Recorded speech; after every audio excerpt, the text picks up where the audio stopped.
E aí, galera, tudo certo? Nesse vídeo aqui, eu vou trazer uma questão muito interessante do ITA de 2009, que fala sobre MHS. Mas ele mistura o MHS com um pouco de hidrostática, o que é muito interessante, né? Já que ele une diversos assuntos em uma mesma questão.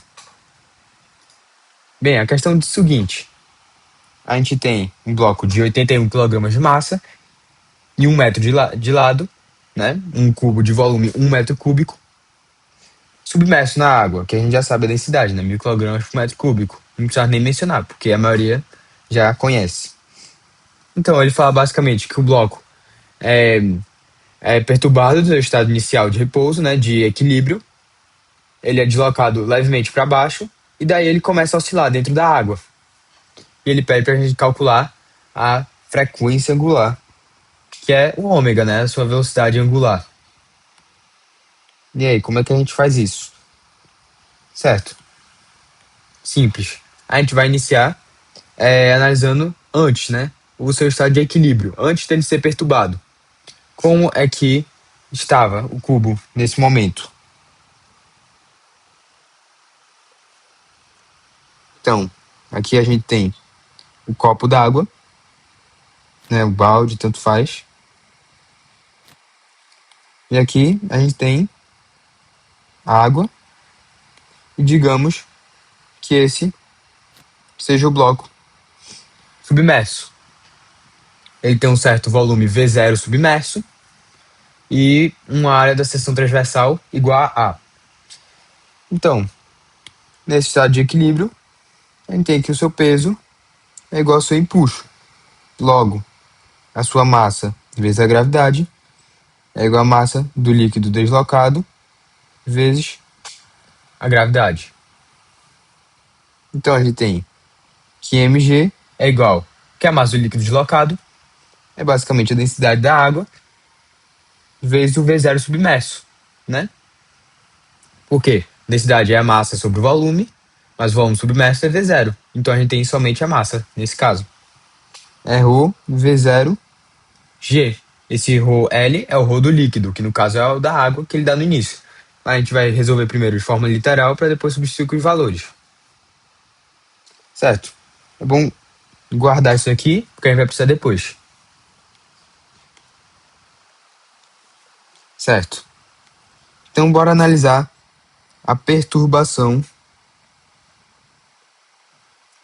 do equilíbrio. Tá? Bem, eu vou comparar o seu estado inicial, que a gente já desenhou aqui. Eu vou simplesmente copiar e colar dessa forma. E aí a gente compara com o seu estado final. Depois, seu estado em que ele é posto para baixo, né?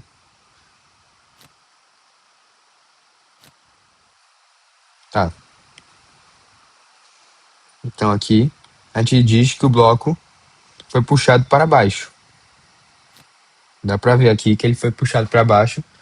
E aí vai chamar essa distância que ele foi puxado, vou dizer que é isso, de x. Então, vamos analisar a lei de Newton para esse sistema. O que é que acontece aqui?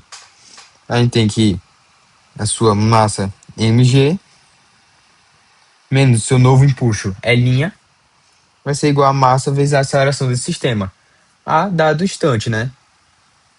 Então, a gente tem que mg menos ρ do líquido g vezes aquele V0 que já estava submerso no seu estado de equilíbrio, mais AX, né? Supondo que A é igual à área da seção transversal. Vou botar aqui.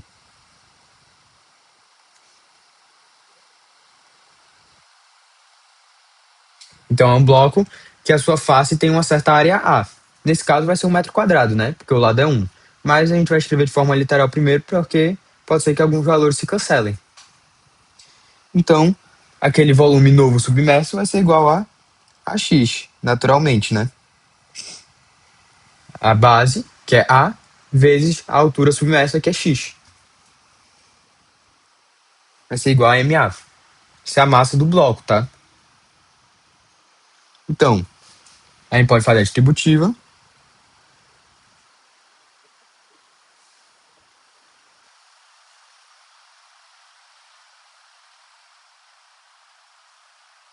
Botar AG vezes X é igual a MA. A gente já viu anteriormente que Mg é igual a ρ do líquido V0G. Então, a gente pode basicamente cancelar esses dois valores aqui, né? Certo?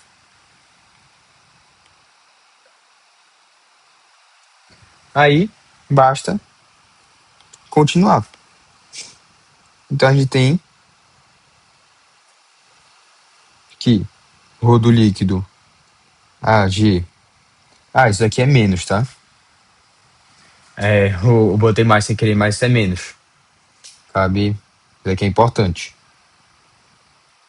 Rho AG vezes X é igual a MA. Mas como é que a gente pode escrever essa massa do bloco, MA? Simples. Basta dizer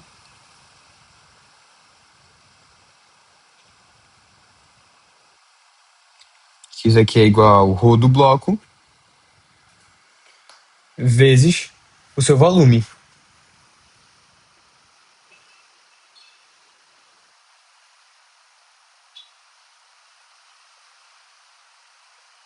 Isso aqui é A vezes o seu lado, né?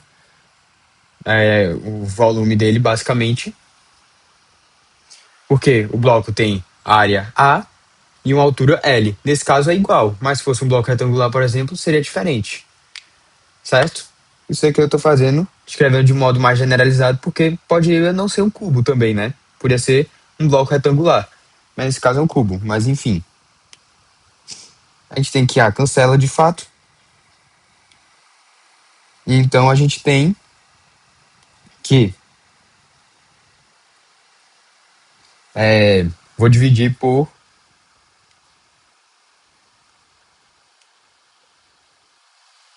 ρ do bloco vezes L dos dois lados, para isolar o A. Então a gente tem que A é igual a menos ρ do líquido G sobre. Vou escrever maior. Ρ do líquido G sobre ρ do bloco L vezes X. Aqui a gente já matou a charada. Porque se você não percebeu, isso se assemelha bastante com a equação geral de um MHS, em que A é menos W ao quadrado X a qualquer instante. Mas o que acontece é que a gente já isolou o X aqui. Então isso daqui naturalmente é ômega ao quadrado, certo? Então, o que é que a gente tem?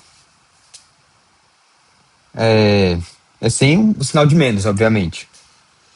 Senão não teria solução real.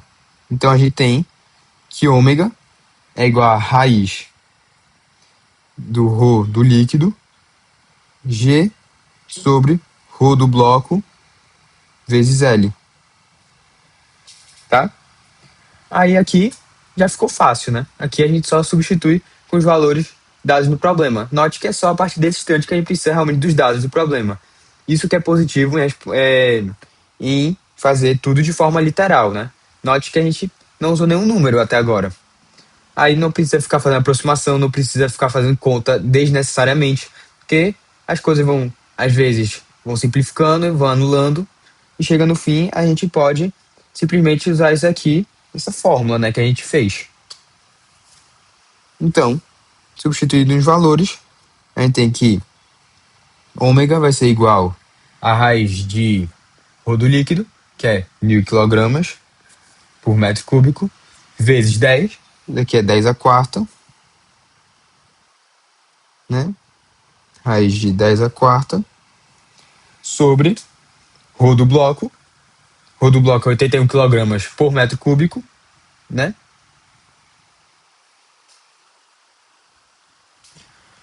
Vezes o seu lado. O seu lado é 1.